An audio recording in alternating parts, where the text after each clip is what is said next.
It's typical fishing weather, just not the kind you would expect over the southern atolls of the Maldives.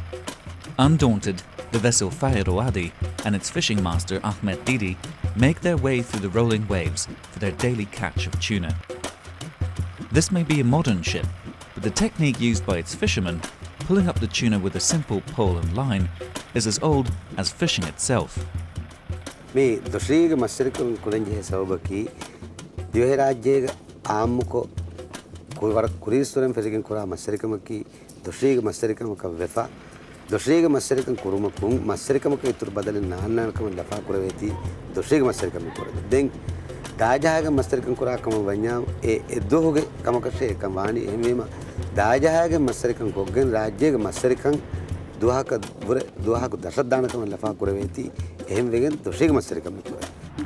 Pole and line fishing is a selective and therefore more sustainable way to catch tuna. Only fish of a certain size are caught, leaving juveniles to grow to spawning age and replenish the stock in the future.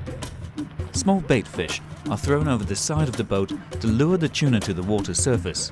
The fishermen use the acceleration of the fish as they race to get their prey, hook them and fling them onto the ship's flat deck. The Maldivian tuna fishery forms a sharp contrast to how most tuna is caught elsewhere. Being one of the world's most favourite fish, tuna stocks are being heavily overfished around the globe. Here in the Pacific, one of the world's largest remaining tuna fishing grounds, most skipjack is caught by a method known as purse seining. A large net is drawn around a school of fish by a skiff and then tightened from the bottom like a purse. Such a net, often set on a floating fish aggregation device, catches the entire school of tuna, but also takes in all the juvenile fish and non-target species such as sharks that may be swimming with the tuna. The sheer volume of bycatch lifted from the region by purse seiners makes this fishing method highly unsustainable.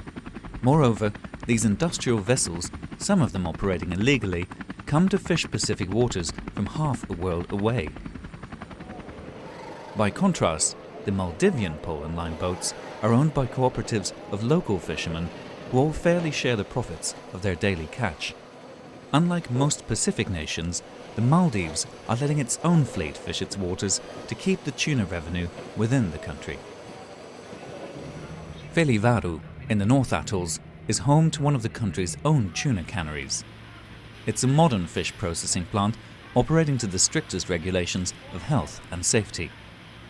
Both fishing and fish processing are vital to the Maldives economy and provide crucial local employment.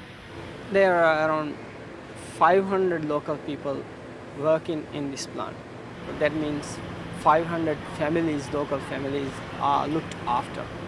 And for fishermen, we pay cash daily. So compared to other industries, what we get from for the company is very well distributed through the community. It's often the profit margin that forms the biggest stumbling block for environmentally responsible and sustainable food products.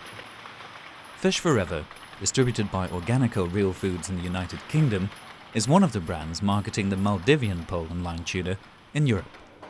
Its managing director, Charles Redfern, believes retailers should take a greater responsibility in promoting sustainable fish products. They just say this is a buying option. And that's the wrong way to go, because you're basically saying that these are lifestyle choices, that ethical decisions are lifestyle choices. And they're not. They're critical choices about how we want our products, our food to be produced. So I would like to see the retailers maybe being less neutral about this and actually working very hard to push it. At the moment, cans of pole and line caught tuna harvested by Maldivian fishermen are sold alongside the competition fished industrially by foreign fleets in the Pacific. Being more labour-intensive and at higher production costs, the Maldivian tuna is having a hard time competing. We hope that people in other countries will realize that we are doing something for the sustainability. And we hope that one day people will pay more for our fish. But today, the reality is we get the same price as purse seine fishing and pole and line fishing. There is no difference. In the end, we will have no choice. If we want to run the factory, if we want to do this, we have to go for what everyone else is doing. Just go for the same. In the absence of sustainable fisheries management for the Indian Ocean, the Maldivian tuna could come under pressure in the future. For the time being, however, the tuna caught here by pole and line forms one of the most sustainable, fair and transparent seafood products available today. But these fishermen can only stay afloat if both retailers and consumers make the choices that support them and their ancient way of fishing.